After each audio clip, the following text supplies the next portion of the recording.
رقم واحد، هتكتب لك رسايل هتتابعك طول يومك لأنها بتبقى عايزة تعرفك إيه اللي بيحصل في يومها، وهتبقى برضه عايزة تعرف عنك إيه اللي بيحصل في يومك.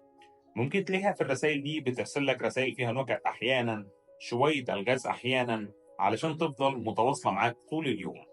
رقم اتنين، هي بتهتم بسلامتك دايما، هتلاقيها تقول لك مثلا طمني عليك لما توصل مشوارك، طمني عليك وانت في شغلك.